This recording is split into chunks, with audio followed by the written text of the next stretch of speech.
This is our podcast where we belly flop into the bouncy house of mystery, surrounded by conspiracies and unexplained phenomena, with theories so bizarre they may actually make you say, "Are they thinking with their butt?"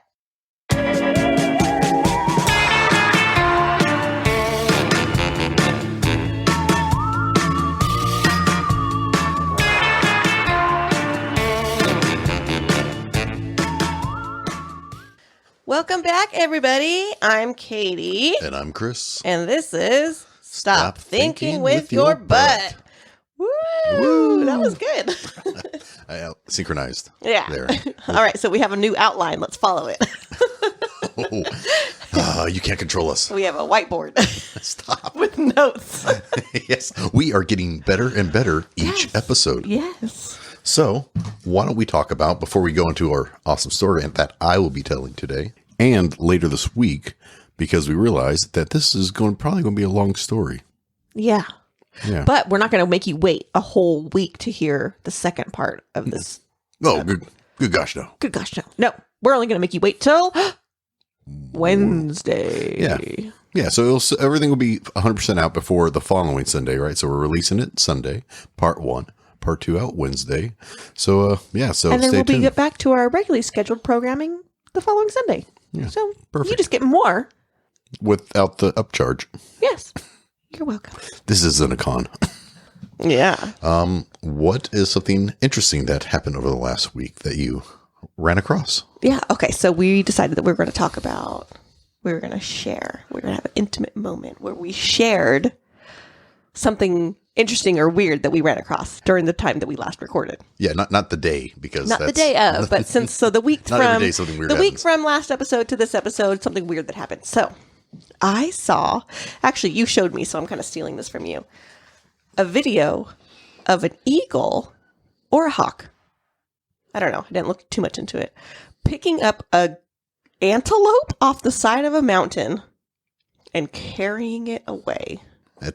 It was shocking. Nuts. I'm like, that could be our kid. The animal was the same Minding his own size, business. if not bigger than the bird, and it was carried off. It was amazing. Damn, nature, you scary. Yes. So I have a couple things. Mm-hmm. Because I feel like a lot of things happened over the last week. We've had a very busy week. So we were camping, and of course, when we were camping, I was hoping to get some UFO hunting or Bigfoot hunting.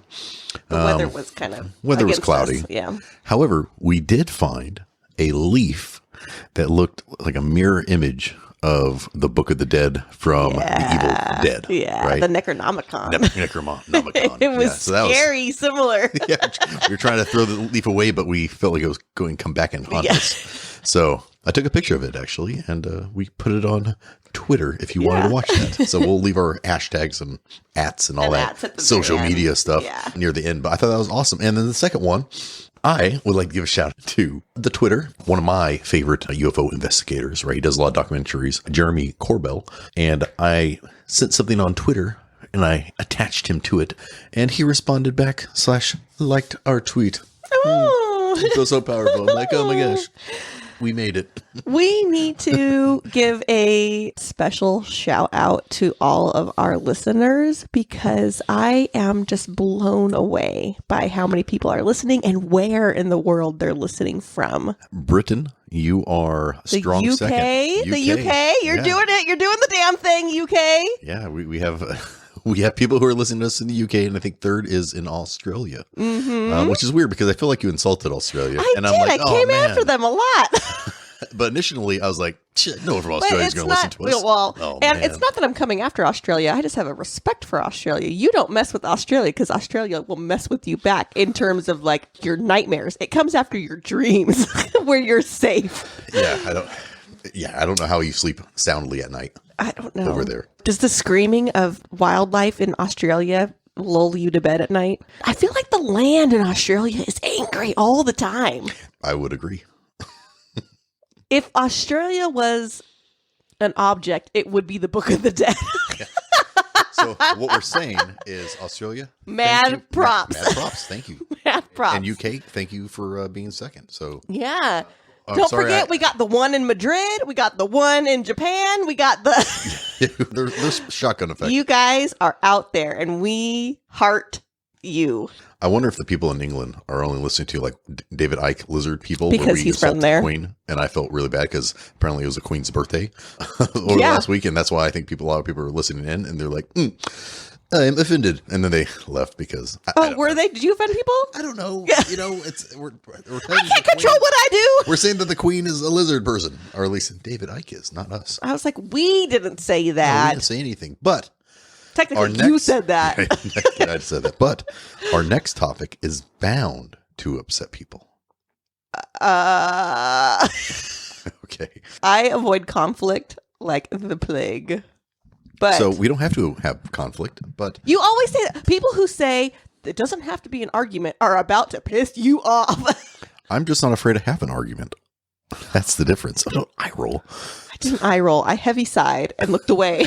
Yeah. So... let's find out what our topic is today. What is our topic is going to be, drum roll, flat Earth. Yes. Flat Earth. This has been requested. It's been requested, and I'm excited to share what some of our findings are. Let's talk about some flat Earth. This is kind of a mainstream topic. It is. So hopefully we'll find some ways to make it unique, right? Yeah. And did you know anything about flat Earth before like 2 years ago? No. And we'll talk about when it came out and so on. And I think I looked into it maybe 2 years ago, about that 2 years, right? I was like, because it was the first thing I heard it, and I was so fascinated with it because I'm like, what? People actually think that? How? So let me research. And for the first like hour, because I was only listening to like one side, I was like, oh my God, it's so true.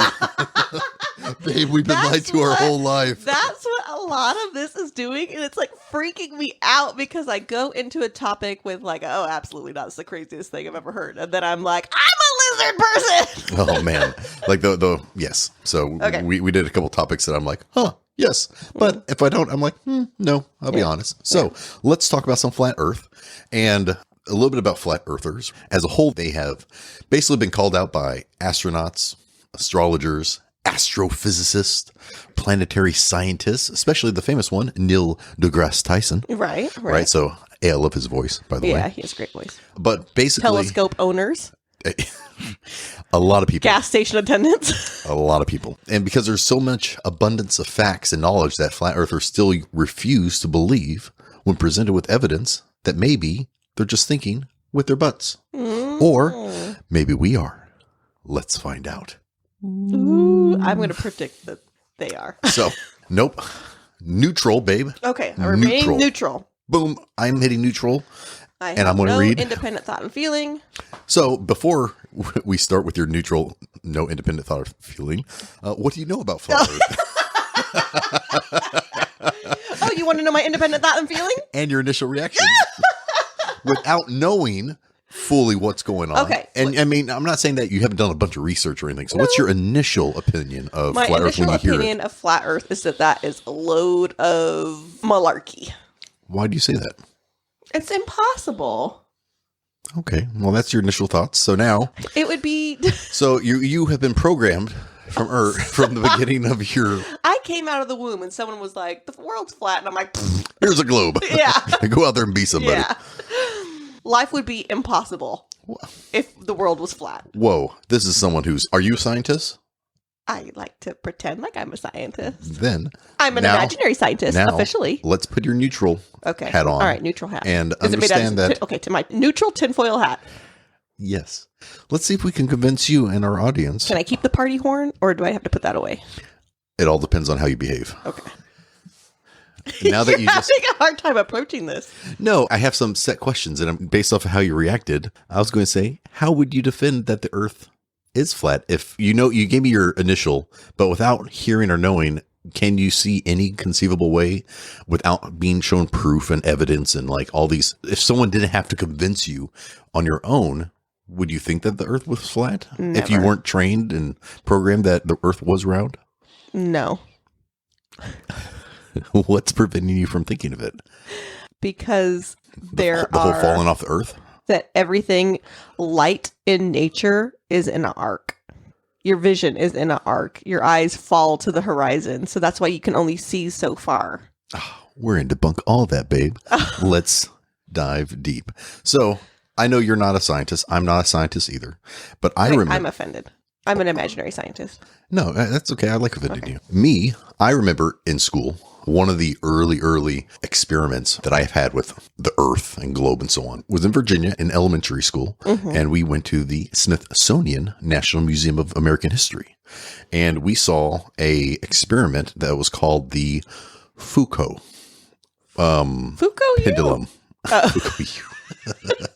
No, not, yes. Yeah, okay. It's spelled weird, but I think it's called Foucault pendulum, right? Yeah. It's actually the name of a French physicist, Jean Foucault, who first used it in 1851 to demonstrate that the rotation of the Earth. And so this is actually the first satisfactory demonstration of the Earth's rotation using laboratory apparatus rather than astronomical observations. What it is basically a large cable. It's actually 52 feet because that's pretty big. So it's building size. Yeah, buildings are like a story. Huge. Oh, I was thinking like tabletop. Gather round, children. Okay, no, this thing's monstrous. Yep, and the longer the better for this experiment. I'll explain it and what it does, and this is what I witnessed as a kid. And I'm like, oh, that makes sense. And then I moved on. And it has a heavy pendulum, about 240 pounds. Seems like the size of a basketball type of thing. Big guy, yeah. So in a 24-hour period, if this thing was let go, the whole point is you drop it and it swings pendulum. Yeah. As it swings back and forth, the Earth is rotating underneath it. Right. And so you'll see different dominoes and so on set up in a circle pattern. Right. And over time, it will knock dominoes over as the world continues to spin. If you were actually at the North Pole, in every hour, it would move 15 degrees. Right. And however, the further south you go, it won't move as much because once you get to the equator, it actually wouldn't move at all. It would just stay back and forth. Back and forth. And if you go in the southern hemisphere, it actually starts to rotate in the opposite direction. Yeah. You're saying this as if it's common sense, Well, babe. okay. There are people who disbelieve this. Okay. You can also see this visually, like if you're a visual person, they have a lot of paintings, like a kind of a painting trend right now that you can see a lot of. It's pendulum painting. Where an artist will take a huge canvas, like, I don't know, say 10 by 10, and then hang a paint bucket in the middle and poke a hole in the bottom and just let the paint drizzle. And then they'll let the can swing. And you can see the arc of the can as it's painting this canvas, the back forth, the rotations, which that's what reminded me of the I feel like that may be a little bit different because it's not as precise, but you can kind of get the same idea. Yep.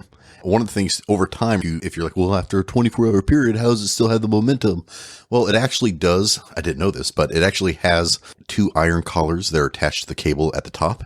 And all that does is like a donut-shaped electromagnet that's built into the ceiling. Yeah, it's an iron collar. So as it swings back and forth, it registers it and it gives it a magnetic tug in the direction that it's naturally flowing. Oh, okay. Interesting. However, this kick, as some people say, is probably why some of the flat earthers say that they don't believe it. Because it's being manipulated. So how do the flat earthers think about this thing that I saw as a child? They said that it was completely unsuccessful and it has to use what they call pseudoscience, which is funny. So it's almost like everyone's calling each other pseudoscientists. Yeah. Because they're saying that, hey, the kicker is actually falsifying the data. Because it's artificial. It's artificial, and it's probably pulling it in the direction that it needs to be to continue the conspiracy. Okay. The other thing, too, is some will say, hey, you know that big basketball thing that they have? There's probably a gyroscope in there, and it's causing it to rotate, and it's making it move on its own. Well, I mean, I guess I feel like that could be easily debunked. And they do this in multiple studies. Oh, they do? Okay. But that's what you're facing up against in debates and when you're trying to convince people. It's unconfirmed logic. It's unconfirmed, and it's very finding reasons why you could justify to yourself that it may not be true. So let's find what else they believe in. So what do they fully believe in? So that's just kind of the experiment that I remember as a child, because I was remember thinking, that's pretty cool. And it knocked over dominoes. Like, woo. Yeah. Boy stuff, I guess. They believe that the Earth is completely flat. It's on a disc, though. So it's not like a flat square board or anything. It's a disc with the North Pole in the center and Antarctica making up the actual wall boundary, the wall of ice. Antarctica is all around. Yep. It's not a continent. The disc. Nope. How we see Antarctica as a continent to the south, it's actually one continuous wall around this disc. The entire disc. Yep. You may ask yourself, well, hey, how do planes fly west and not run into this wall? Can you answer that? Scientist? Because there is no wall.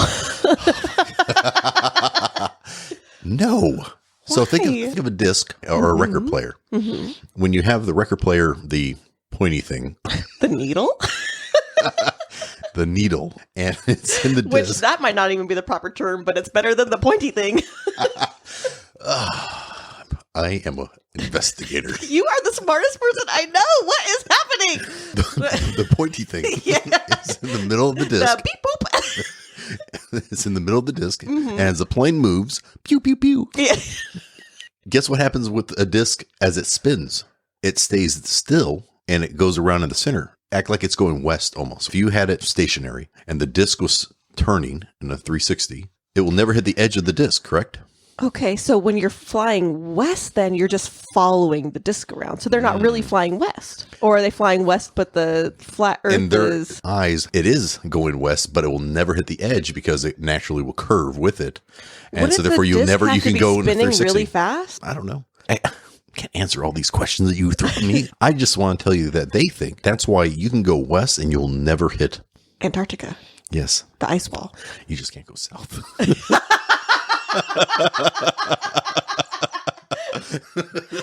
They don't talk about south, but they use west as they use west and east as an example. Okay, we won't talk about south. Nobody talks about south. Flights are banned from south because they would hit the wall. Yeah, that's why. Oh. That's the rationale, right? You can't go south, and that's why you can't go north either. Oh. If you look at the map of all the airlines, Yeah. they only go east to west. Because that's where the land is. I did some research on the airlines. There's actually a safety feature. You actually have to fly where there's an airport present so Right. that in case there's an emergency, you can land. And because the North Pole and Antarctica are not uninhabitable. are not highly populated, there's no flights there. Yeah. So that's part of the global conspiracy. No shit. So Okay. neutral hat. Neutral. We're having it really hard. Okay. It's very hard, but Neutral. they also I guess laughing. No, serious face. Babe, the earth is flat. Yes. No. Are you crying? I gotta fight through this. All right. They believe. You got Chris has tears in his eyes from laughing. Okay. So they also believe. Darn you flat earthers. So, Comedians of science. that's horrible. We're gonna lose so many listeners. Okay, here we go. In 1961, the Antarctic Treaty was created and agreed on by world leaders to prevent people from going to the edge of the globe. And it's guarded. So that's another reason why people don't go to Antarctica, because the treaty said no one can go there. So that's a concept. We won't hit all these independently. So that's one. And then there's also a dome over the Earth. So it's I've heard that one too. I didn't know if they were part of the same theory. Yep. Strangely enough, there's actually not a set format. They don't have a model, I should say. Right. But one of the models, or most common model, is that you have the disk, and over there is a big, large dome, and it's called the firmament. And it is basically an impenetrable barrier that keeps everything in, and nothing can escape, and so on. And so because it can't escape, there's actually no Outer space? Outer space. There you go. We've never been in space. There's space because there's stars, right? You can see the constellations. And the constellations are actually still within the bubble. So Science has told you. So the dome may be further than... Yeah, because the sun's in there. The sun's within this dome. Oh, the sun is within the dome. Yep. So the sun, the moon, and stars are all within the dome. Oh. So therefore, there could still be meteors because the planets Okay, you know what this is reminding are me still of? in there. Men in Black. The cat had a galaxy on his collar, and it was like a marble. We are the marble. We are. Okay. So, in addition, they don't believe that gravity exists. They believe that there is a universal acceleration. Oh, sorry. I just dropped my mouse and it fell straight down. So how they would tell you, it's not that the gravity is pulling things down. It's actually that the disk is flying through space super fast, and it's actually pushing you down through acceleration, universal acceleration. And so as the Earth is accelerating forward, it's causing things to go down at 9.8. That's the rate of gravity. Yes. 9.8 meters per second. Yep. So it's not gravity, it's acceleration. Because if it was gravity, gravitation is center, right? So the further, that means there will be different gravitational pulls in effect from whether you were further away from the center of the disk or closer to the center of the disk. It would actually change the gravitational pull if that was the case. But because it's a universal acceleration, then no matter where you are on the disk, it explains it. Don't want to go too much detail right now because I'm just trying to give you the overview. Put that in your head. Okay. Now, the other thing is because of the whole space thing, clearly all space programs are fake, right? So NASA is fake. And if you look at NASA, when they show pictures of the Earth and so on, all those are photoshopped or edited. They're drawn, illustrated. Oh. A lot of them that they do post are actually illustrations of the Earth. It's not the Earth. So, conspiracy. All NASA, astronauts, everyone else. Okay, I'm absorbing. Yes. Convinced, right? Boom. And why would they globally convince all this? So if NASA is not doing space things, what are they doing? With all that money? And with all the experiments that they are factually doing. So like when they're making pods in the Mojave Desert, what's the point then? To continue the conspiracy that the world is round? Is round. Oh. Because if the world is round, then you would know. What does it matter to us if the world is round or flat?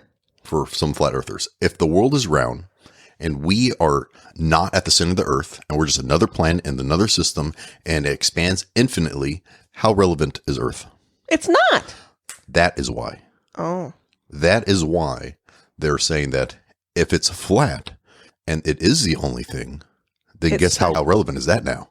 It's extremely relevant and it's making it extremely unique and it gives everyone purpose. NASA, I guess, doesn't want you to be special. It's a lot of money to hold that down, but that's a belief, right? I'm not going to explain the whole. They can spend less money by giving everybody a trophy. I'm not saying I fully understand why NASA would want to do this. I don't think they have. The conspiracy is so thick, babe. It's so deep. We don't even know because they don't want us to know. Oh, okay. That I can believe. I can believe that some things are so deep we can't even comprehend. Now, and keep in mind, because there's not a set model, there's also other beliefs that there is no dome.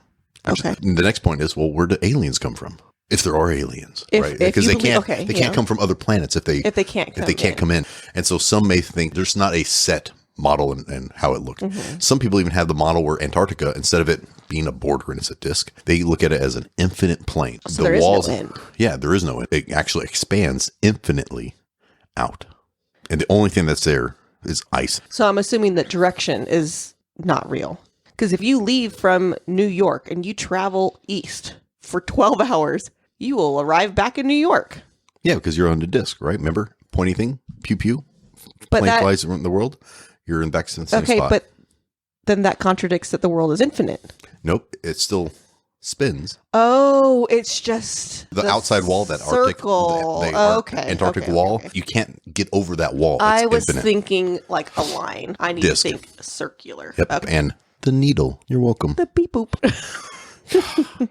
One last thing, and then we'll move on. Because of all what we just said, they believe Isaac Newton, Neil Armstrong, Galileo, they're all Freemasons, and therefore the world is flat. I'm curious, who actually started the recent flat Earth movement, right? And how long has it been here and all that fun stuff, right?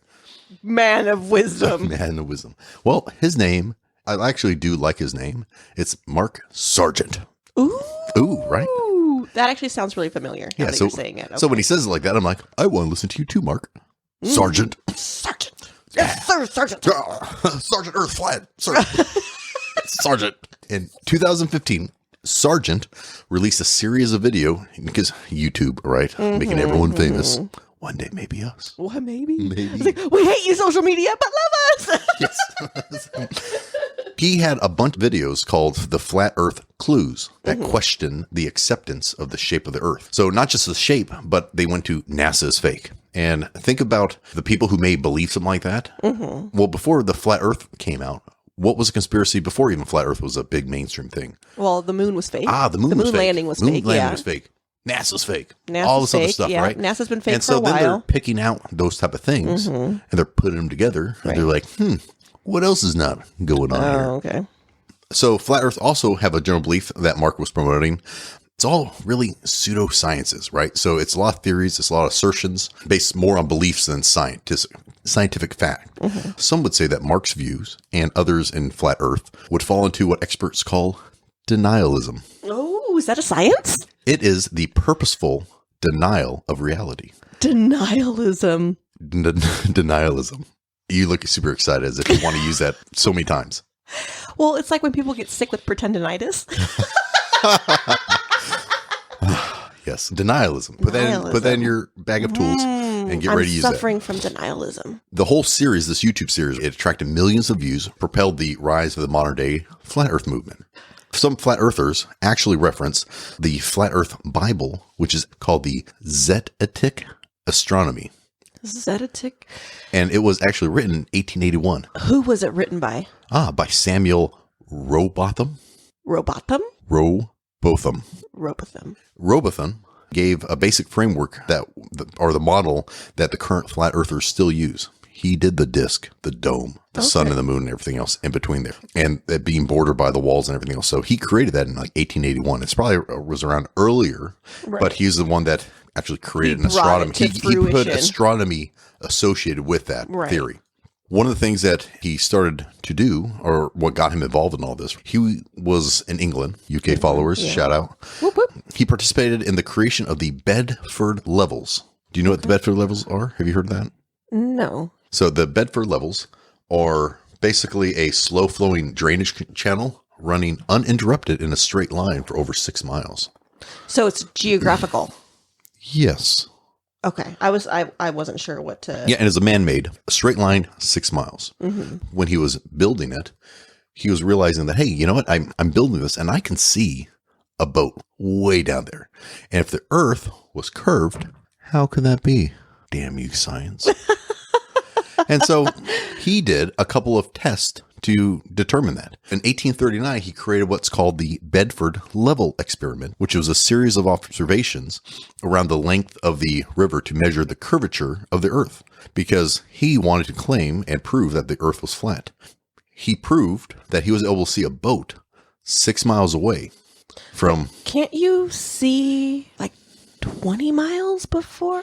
No, it curves before that. In theory, you shouldn't be able to see it. Okay.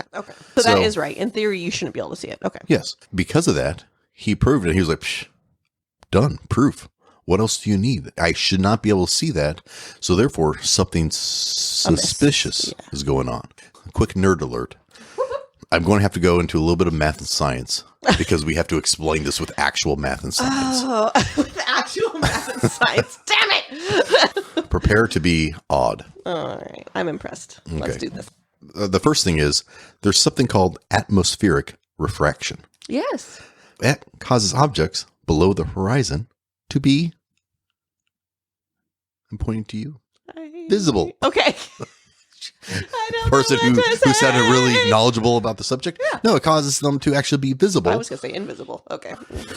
That would explain from an optic illusion type of thing that, hey, I shouldn't be able to see it because of the curvature of the Earth. Well, no, you should. And in fact, 1870, the method was redone by another scientist. In the same location? In the same location. Okay. And he added the atmospheric refraction found in the curvature of the Earth. And when they applied that, they realized that, yep, it proves that the Earth was round. With atmospheric refraction, which Rosebotham did not add. If you don't know, that is where the density of air in the Earth's atmosphere decreases with height above the Earth's surface. Yeah. So all light rays traveling near the horizon bend downward so that the light is slightly at a curve. Yeah. This is routinely accounted for in leveling and celestial navigation. Ooh, I like that. Ooh, I like that. Celestial navigation. Yeah. And if you're doing an optical illusion, then the Earth will appear flat. Same thing where in certain areas of the world, temperatures will also have impact of mirages, making things appear. Yeah. Sometimes they even make it appear higher than it really is, or even inverted based off the heat. This actually explains some stories back in the day where people were seeing flying ships. because they would actually physically be seeing a flying ship because they didn't understand the science behind it and the mirage effect, and it can actually show that the ship is elevated. Yes. Right? Or flipped upside down. I feel like we've experienced that a few times driving through the deserts, I'm especially sure. when it's really hot. And you can see like the steam coming off the ground, and it looks like further away. It looks like there's like a semi-truck off the ground. And so not only did it have flying ships theory, think of some of the coastal cities. So you have the visual of a city that is flying in the sky, or the city in the clouds. It actually is explained by mirages and that type of effect. Again, the phenomenon of the mirage can also show that sunlight is able to be bent to the Earth curvature for at least 250 miles to allow an elevation rise of 5 degrees of the solar disk. So it was actually first documented in 1597 when a person known as Gerrit de Veer had an ill-fated trip on his third expedition to the North Pole. He got trapped in ice, and the party was forced to stay for the winter in a makeshift lodge. However, De Veer and another crew member claimed that they actually saw the sun appear above the horizon a full 2 weeks prior to the calculation that it was supposed to return. Because you could predict, based off of science, when the sunrise and sunsets will be. Right. You can look it up every day. Yep. So in the North Pole, there's sometimes where you may have continuous sunlight or continuous darkness. You'll have sun for 9 months out of the year. It was predicted that the sun was actually not supposed to be visible for another 2 weeks. It actually caused the crew to disbelieve and almost kind of like revolt or mutiny against the captain, because they're like, how can we see the sun if it's not supposed to be set for 2 weeks?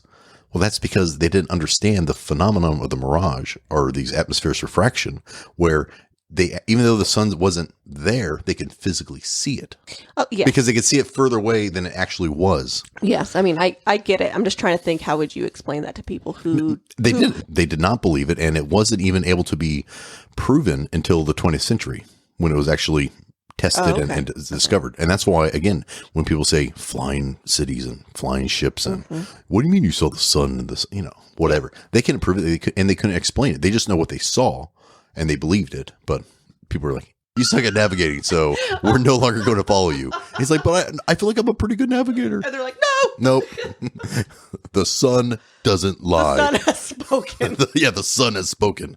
The other thing, too, that Rothbottom stated is that he used an equation to figure out the calculation of the drop. Okay. He was saying that for every mile that you square, so if you're 1 mile away, square it, the Earth, the visual, like if I'm pointing a straight line based on the curvature, it should drop 8 inches. Every mile. Every mile squared. Okay. Yep. So meaning the first mile would drop 8 inches. The second mile would drop 32 inches. Because 2 squared. Yeah. So on, so on. So third mile should drop 72 inches. So you can, when he did his test, he had like a pole. I was going to say, it also has to do with height too, though. Yeah, because, he did all that. And that's why he's like, hey, I shouldn't be able to see the boat, because 6 miles down, there's no way I should be able to see this boat. Right. If that's the drop ratio. So this is where I actually do give credit to the flat earthers. This is like their win. Their saving right? grace. Because some globers would say... Is that what we are? Dumb globers? Yep. So some globers would say that the equation is not actually one of science. Like that 8 inches by mile square, how do you factor that? You can't, that's not real science. That's like saying Antarctica goes all the way around the... Oh, wait a minute. This was actually created by Sam Rowbotham. It wasn't created by NASA. It wasn't created by anything. Some scientists were like offended by this. No, that's not. You're using bad math, flat earthers. You just made up math. Yeah. Okay. And so he's like, no, the real equation said you should have height equals the radius of the Earth minus the radius of the Earth cosine times the arc length, and then divided by the length of the ground divided by 2 radius of the Earth, our basic trig. But you used made up land stuff. However, you use global thought. Well, we use global. He used flat Earth thought. Oh, that was just flat Earth thought. Okay. Yeah. Okay. But that equation, that 8 inches per mile square, if you actually calculate it out and you put it side by side, the actual equation that I just read, yeah, it actually matches up until like 100 miles. It's almost dead on. Oh. Once you get beyond 100 miles, yeah, then you get a little bit of separation. But in terms of his experiments that he was trying to do with the eye and visual, it was 100% spot on. Wow. golf clap for flat earthers. golf Good clap. job. So I would give 100% a good point to flat earthers for creating that equation, that ratio that he was able to Which discover. was so much simpler than... Yeah, so much simpler than whatever the cosine. How do you do that if you don't have a calculator? I don't know. I don't even know what cosine is. I took so much math. Good job, flat earthers. But again, once you get beyond that, but you don't need that for your visual experiments. Now, are you with me so far? Have I changed your mind yet? Yeah. Okay. So before we go and do more, I don't want to say we're going to be debunking these claims, but we are going to figure out where the crazy came from. Where the crazy came from. Yeah. Like where did it actually come in history? When did people start figuring out that Earth was actually round or flat and all this stuff? Because I was curious about that. From a flat earther's perspective, we have all been brainwashed and programmed to think that the Earth was round. We're right? sheeple. Yep, we're sheeple. Do you recall any type of programming? Do you remember in your program in elementary, middle school, high school, when did you think that the Earth was discovered that it was round? Or how long ago was... Okay. It was believed to be flat until... Look at our program kicking in, guys. I just want you to know that. Recognize how it was triggered. Yeah, my programming is Programming kicking in. was triggered. Go. Okay. I can't remember who it was. I don't think it was Christopher Columbus. I thought it was Magellan or another great explorer. Christopher Columbus. Was it Christopher Columbus? He was out to prove that the world was flat, or he was trying to find the edge of the world and found out that he couldn't reach the edge, which then concluded that it was round. In 1492. Oh, gosh. Ooh. Christopher Columbus. Sailed the ocean blue. Ooh. Yeah. So that means that was 1492, right? What we're been programmed is that the Earth was flat up until that point. Then. Up until we knew better. Yeah. And that's what I thought too when I in my ignorance, right? Because I was programmed to think that. Yeah. Good job, American education. Oh, so they're saying the world's been flat this whole time, and then Christopher Columbus is a lying sack of garbage, and... Whoa. Let's not insult the man that... Ceasefire! Why aren't we talking about Americo Vespucci at all? Flat Earth. Okay. Focus. What year do you think... I know you're programmed to think 1492 is when it was first discovered that the Earth was round, after he sailed and so on. When did you think, from my research, that it was actually discovered it was round? Okay. Or was it ever found out I'm that it going was to round? say 7,000 years ago. What? The Anunkai again? Yes. Okay. I like it. Because the world, the disk, the flat Earth is surrounded by a ice wall known as Antarctica. The planet Nibiru came too close. Oh, it melted the... And melted the... And spread it out. And created the Great Flood. Okay. Oh, that's your answer. That's where That's your answer. Okay. And then... 1, 2, skip a few. 1, 2. So everybody knows that the world is flat and we're like a kiddie pool. Okay. And... So when was it discovered that was round? It's not round, but it is.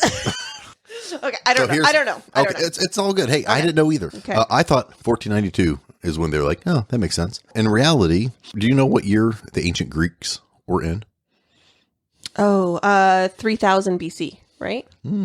It was actually in about 250 BC. They believed that it wasn't flat, it was round. We had someone named Aristarchus of Samos. Ooh, Aristarchus of Samos. Aristarchus of Samos. Ooh, Maximus Decimus Aurelius. So he theorized that the Earth was actually spherical and revolved around a mythical center fire that regulated the universe. Like the sun. Yeah. Now, keep in mind, they had these theories, but they just didn't know how it worked, right? Yeah. And so he even mapped it out with all the known planets in the solar system. How many did they know back then? You can see everything Mars. within the visible. I think almost 7, minus Pluto, because, poor Pluto. Did they have telescopes back then? No, but no, I don't think so. But they could still see. They could study the stars. Yeah. Yeah. So they could, all the known at the time, he mapped it all out, right? Circled around this mythical fire. And then, so he documented that process. And then in about 200 BC, another Greek named Eratosthenes, he devised a method to actually, this is the first scientific experiment to prove that the world was round. He devised a way to estimate the circumference of the world. Okay. Imagine being 250 BC. Like, I know how wide, I know the circumference of this planet we're on. First we got to figure out the circumference. I'd be like, what? So, circumcised? What? Is this pot for water or rice? He knew that on the first day of summer, the sun would be directly overhead the city of Sin, and it would cast a 7-degree shadow on vertical objects. What's the first day of summer? Why are you pointing to yourself? When's my birthday? Oh, is it consistent? The first day of summer. Oh. The summer solstice begins on my birthday. Oh. 21st of June. There you go. Mm-hmm. There you go. Mm-hmm. Researching. I'm an investigator. I just get the important facts. With that, 7 degrees, and at the time, it equated 500 stadia. Stadia. Yeah, stadia. Stadia is actually a measurement used by the Greeks where pace it's a 1/8 of a mile. Think like they had their stadiums, the Olympics. Yeah. And so they had stadia. Oh, is it like stadiums? Yeah, having stadiums. How long? Because a stadium was about 1.8 around. I wonder. 1/8 mile. 1/8 mile Is how long their tracks were. Ah. And so they determined that it was about 500 stadia between the city that the sun was overhead and Alexandria. From these two cities, it's 5,000 stadia north. Okay. So based off the shadow, and it's 7 degrees, they realized in a whole 360 degrees, that means if you added the 360 degrees, it would equal 2,500 stadia, or roughly 46,000 kilometers. Real science, now, actually, when they redo it, it's exactly 40,000 kilometers. So he was right. 6,000 kilometers off. Which is not bad. Which is not bad for 250 BC. Yeah. It's pretty good. Yeah, so he determined that that's about the circumference if it would have been round. Yeah. There's ancient science debunking flat earthers right there. Also, back to that and the sun and everything. If the world was flat, wouldn't there never be darkness on Earth? No, because, and we'll talk about that. Sorry, I was just thinking about that. I'm like, no, we'll talk about how yes. Okay. They also used that degrees and the stadia and everything else to estimate how to navigate in ancient times. So it was actually pretty important on the degrees and all this other fun stuff. The first globe was actually made in 150 BC. And it was round. Yeah, it's a globe. Yeah. By default. I feel like saying a round globe would be redundant. Touche, motherfucker! Touche! You're the smartest person I know, and look at this. I am not. You just like to humor me. 150. Okay, you didn't. Moving on. You didn't come back and say anything nice. You are the love of my life. You are adorable. You're adorable. Here's a cookie. Greek astronomer Ptolemy, who wrote a book to explain in great detail the spherical Earth and the surroundings by things like how it moves in the sky. And it was also mentioned, the rounded Earth, by Plato, Aristotle, on multiple occasions in the writing, and a Roman writer named Philony the Elder. The Elder, I know him. Okay, he was writing the first part of his natural history, which was in 77 AD. Yeah, he's where a big deal. Where it stated that the Earth was a sphere, and it was common knowledge amongst the people. Philony the Elder is a renowned. Yeah, he's a natural prophet, history. like seer. Oh, I did not know that. Awesome. I think who's the psychic or Notre Dame? Yeah, of that time. So if you think about that, the Greeks knew this. Your person 300 years past the scientific experiment knew it and was stating that it's kind of common knowledge in Europe. So that to me was kind of interesting because I thought 1492 was right. Yeah, I know. Like they've known this before Christ. Why wasn't I programmed more thoroughly? That's my question. I feel like I got I guess I got scraps of 1492. That's what it was. Yeah. No, they've been doing it from the dawn of time. So let's now move forward up until current. Right in 725 AD, there was a monk called Bede who wrote The Reckoning of Time, and in it he explained the reason why the same days. Or I'll stop that. No, keep it going. Commit. The reason why the same days are unequally length in the roundness of the earth, for not without reason is called the orb of the world. On the pages of Holy Scripture and ordinary literature, it is in fact a sphere, set in the middle of the whole universe. It is not merely a circular, like a shield, or spread out like a wheel, but resembles more of a ball, being equally round in all directions. Hum, hum, hum. You stuck with it. I stuck with You that. did a good job. So again, monks, Christianity, 725. It's around. It's right? round. Mm-hmm. Though I do want to have a small side note on Monk Bede. Okay. Because they knew it was round, they still didn't know the science behind it. So he also theorized that if anyone lived on the southern hemisphere or the southern side of the ball, no. Did they he, would all fall off Okay. and go into space. Okay, so they didn't know gravity. They didn't know gravity. They knew round. They knew round, but they didn't know how it worked. Gravity. So I thought that was pretty funny that they're like, it is a ball, but no one lives south. So close. So close. They can't be Rip because at the finish line. they would all fall off the earth. Those morons. I thought that was just funny. All right, so other periods. So you got the 5th AD, where they actually were depicting climate zones of the earth that were divided northern and southern hemisphere and flowing in the directions that they are flowing now. Okay. So now we're in the 1400s, and there's multiple depictions of God standing on earth in the shape of a globe while holding a compass. In a lot of paintings. And when I say compass, it's not a handheld compass. It's like a compass that draws a circle. Oh. Right. Oh, the tool. The tool compass. Right. Okay. Because again, even in Christianity and everything, they believe that God made the world as a sphere. So they use that tool as a symbol of his divine creation. And then 1320, there was more books called The Divine Comedy by Dante Alighieri. Oh, you cannot do this. Ooh. You cannot do this. Oh, I know you know authors. I don't know anything. So You cannot do this. I'm stopping. I'll stop talking. You remember in the Failed Prophecies episode? Oh my gosh. Go ahead. And I was totally like, listened to this. Dante. And you're like, who's Dante? Who's that guy? Oh yeah, this is the same Dante. This is the Oh my gosh. I think it's hilarious. The Divine Comedy. That's what I was the trying Divine Comedy. That's what I was trying to think of. And part of the Divine Comedy, I think it's the third part, or maybe it's the second part, is where he discussed the world was round with different time zones and different stars were visible in the southern and northern hemispheres. That was a lot. Let me slow that down. It was the Inferno, but that was great. Was that the first part? No, he discussed that in there, the world was round, had different time zones, and you can see different stars based off if you're in the southern hemisphere and the northern hemisphere, because the world was round. This guy is a wise man. It is. I like how when we're doing our research or just talking naturally, because we don't talk about this before we try to keep it a secret. It's a secret. It's interesting how some of these relate. They totally overlap sometimes. They definitely overlap. Or we research something else and we're like, oh, that makes more sense about, 2 episodes ago. Yeah, exactly. There you go. Knowledge, mind blown. Yeah. In hindsight, it would be really nice to tell all of our tales in some kind of a numerical, natural order to tie it all together. Natural. That's true. Okay. You as listeners can surf that web. Yeah. Just ebb and flow in all the different episodes. Yeah. Especially the Book of the Dead. Mike, what is ad drop right there? Yeah, ad drop. There you go. Last one before we go into more flat Earth, modern flat Earth. So now we're in the medieval periods where I'm like, okay, I thought that this is where they actually discovered that the world was round. Yeah. I've been lied to my whole life. Right. You're an idiot.